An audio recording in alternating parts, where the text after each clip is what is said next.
hello students आजर क्लासत पढ़िम question number 9 two so question number 9 two आमार हातत আছে এটা উদ্ভিদ কোষৰ আকাৰ মানে ব্যাস 0.000125 মিটাৰ এটা উদ্ভিদ কোষৰ আমাৰ কি দিয়া আছে আকাৰ দিয়া আছে ব্যাস দিয়া আছে আমাৰ কিমান ইমান ইয়াক মান্য ৰূপত প্ৰকাশ কৰা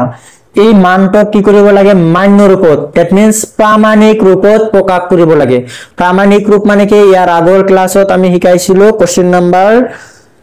তোমাৰ 6 আছিল 7 আছিল হেবিলাকত কৈছিলো প্ৰামাণিক ৰূপ বা মান্য ৰূপ কি এই সংখ্যাটো এই নাম্বাৰটো কি কৰিব লাগিব আমাৰ 10 পাৱাৰ আকাৰত লিখিব লাগিব 10 পাৱাৰ আকাৰত লিখি দিলে আমাৰ মান্য ৰূপ হৈ যাব এটো আমাৰ সাধাৰণ ৰূপত আছে আমি কি কৰিম মান্য ৰূপত লিখিম যাৰ কাৰণে যেহেতু এটা দিয়া আছে লিখে ললো গিভেন উদ্ভিদ কোষৰ আকাৰ মানে ব্যাস ইমান দিয়া আছে ইমান মিটার এম মানে কি মিটার হল ইয়ার মান্য রূপ হবে ইয়ার মান্য রূপ কি হবে এতিয়া সোয়া দশমিকটো কত আছে ইয়াত আছে মানে না এই দশমিকটো তুমি 1 আৰু 2 ৰ মাজত লৈ গলে আমাৰ মান্য ৰূপ হৈ যাব কি কৰিব লাগে দশমিক বিলাক আমাৰ 1 আৰু 2 ৰ মাজত ৰাখিব লাগে নাইবা 6 আৰু 7 ৰ মাজত তাৰ মানে সংখ্যাৰ মাজত ৰাখিব লাগে হল তেনেহলে এই দশমিকটো আমি কি কৰিম 1 আৰু 2 ৰ মাজত লম 1 আৰু 2 মাজত ললে কি হ'ব 1.275 হয়নে নাই 75 এতিয়া কথা হল আগত 0 বিলাক কি হ'ব আগত 0 দিব না লাগে 0.0 এনেকে দিব লাগে নেকি আগত তো 0 দিব না লাগে হয়নে নাই গতিকে আগত 0 নিদো কাৰণ দশমিকটো গুছি ইয়াতে আহিছে বুজি পালা তার পিছত কি দিব লাগিব 10 পাওয়ার হয়নে নাই 10 দিব লাগিব ইয়ার আগত কৈছিলো যেতিয়াই তুমি দশমিক এক পিনৰ পৰা অন্য পিনৰ লবা তেতিয়া কি হ'ব তোমাৰ 10 এটা দিব লাগিব এতিয়া 10 ৰ ওপৰত পাওয়াৰ দিব লাগিবটা এতিয়া কথা হল পাওয়াৰটো কি হ'ব দশমিক কিমান গড় গৈছে সোয়া 1 গড় 2 গড় 3 গড় 4 গড় 5 গড় গতিকে পাওয়ার কিমান হ'ব 5 হ'ব এতিয়া কথা হল পাওয়াৰটো মাইনাসৰ হ'ব না প্লাসৰ হ'ব দশমিক বিন্দু কোন পিনে গৈছে তোমাৰ হো পিনে গৈছে রাইট সাইডত গৈছে গতিকে মাইনাস দিব লাগিব বুজি পালা কথাটো ইমান কি মিটার এইটোই কি আমাৰ মান্য ৰূপ একেবাৰে ভেৰি ইজি অঙ্ক সো কোশ্চেন নাম্বাৰ 9 ৰ সলিউশন আমাৰ ইমানখিনি এতিয়া আহিছো আমি কোশ্চেন নাম্বাৰ 10 লৈ সো কোশ্চেন নাম্বাৰ 10 টো আমাৰ হাতত আছে এটা থাকত 20 মিলিমিটাৰ মি মানে কি মিলিমিটাৰ 20 মিলিমিটাৰ বেদৰ 5 খন কিতাপ আৰু 0.016 মিলিমিটাৰ বেদৰ 5 খিলা কাগজ আছে থাকটোৰ মুঠ বেদ কিমান হ'ব এটো আমাক লাগে কি কোৱা আছে আমাৰ ইয়াত যে এটা থাক আছে এনেকুৱা কিতাপৰ থাক থাকে নহয় সেই থাক বিলাকত 20 মিলিমিটাৰ বেদৰ কিমান খন কিতাপ আছে আমাৰ 5 খন কিতাপ আছে তাৰ মানে এখন কিতাপৰ বেদ কিমান 20 মিলিমিটাৰ তোমালোকে এতিয়া কোৱা যদি এখন কিতাপৰ বেদ 20 মিলিমিটাৰ হয় দুখনৰ কিমান হ'ব দুখনৰ কাৰণে 40 হ'ব হনে নাই তেনেহলে 5 খনৰ কাৰণে কিমান হ'ব 5 পূৰণ কৰিব লাগিব হনে নাই তাৰ মানে এখন কিতাপৰ বেদ দিয়া আছে 20 মিলিমিটাৰ তেনেহলে 5 খনৰ কিমান হ'ব আমাৰ 5 পূৰণ কৰিব লাগিব হনে নাই তেনেহলে আমি ইয়াতে সেই কাৰণে লিখি লৈছো আগতেকে এইটো আমাৰ পঢ়াবিলাক লিখিব লাগিব সেই কাৰণে আগতে লিখি লৈছো অঙ্কখিনি দেখাই দি আছো ইয়াতে চোৱা 20 মিলিমিটাৰ বেদৰ 5 খন কিতাপৰ মুঠ বেদ হ'ব কিমান হ'ব 20 into 5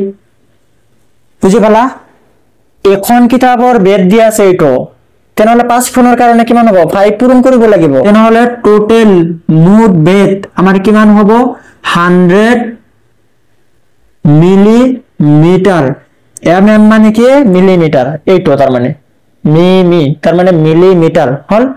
ইংলিশত লিখিছো তাৰ পিছত এইটোৰ ক্ষেত্ৰতে কি কথা 0.016 মিলিমিটাৰ বেদৰ 5 খিলা কাগজ আছে এবাৰ আমাৰ কিছুমান কাগজ আছে কাগজ বিলাকৰ বেদ কিমান দিয়া আছে 0.016 মিলিমিটাৰ একেবাৰে নগণ্য হয়নে নাই এখন কাগজৰ বেদ দিয়া আছে কিমান ইমান তেনেহলে 5 খনৰ কাৰণে কিমান হ'ব 5 পূৰণ কৰিব লাগিব হয়নে নাই সেই কাৰণে লিখিছো যে 0.016 মিলিমিটাৰ বেদৰ 5 খিলা কাগজৰ মুঠ বেট হ'ব কিমান হ'ব এটো পূৰণ কৰি দিলে হৈ যাব 0.016 এটো ইনটু 5 আগৰটোৰ নিচিনা পূৰণ কৰিলে কিমান আহিব ৰিজাল্ট 5 ৰ 6 গুণ 30 তাৰ পিছত 5 ৰ 1 গুণ 5 আৰু 3 8 হনে নাই 5 ৰ 0 গুণ 0 দশমিক আছে এতিয়া দশমিক দিয়া 5 ৰ 0 গুণ 0 হল ইমান কি mm মানে মিলিমিটাৰ হল মিলিমিটাৰ তো এইখানে কি পালো আমি 5 খন কিতাবৰ বাবে এইখানে পালো 5 খিলা কাগজৰ বাবে ইমানখিনি পালো তেনেহলে টোটাল এইবাৰ কিমান হ'ব থাকটোৰ মুঠ বেট লাগে টোটাল মুঠ মানে যোগ হনে নাই তেনেহলে আমি গোটেইখিনি যোগ কৰি দিম আমাৰ মুঠ আহি যাব থাকটোৰ মুঠ বেট হ'ব থাকটোৰ মুঠ বেট হ'ব কিমান হ'ব থাকটোৰ মুঠ বেট এই দুটা যোগ কৰি দিয়া 100 প্লাস 0.080 মিলিমিটাৰ হল ইমান মিলিমিটাৰ তাৰ পিছত এইখিনি যোগ কৰি দিয়া 100 এৰ লগত এটা যোগ কৰিলে কি হ'ব আমাৰ 100.08 লাস্ট 0 দিব না লাগে ইমান কি মিলিমিটার বুঝি পালা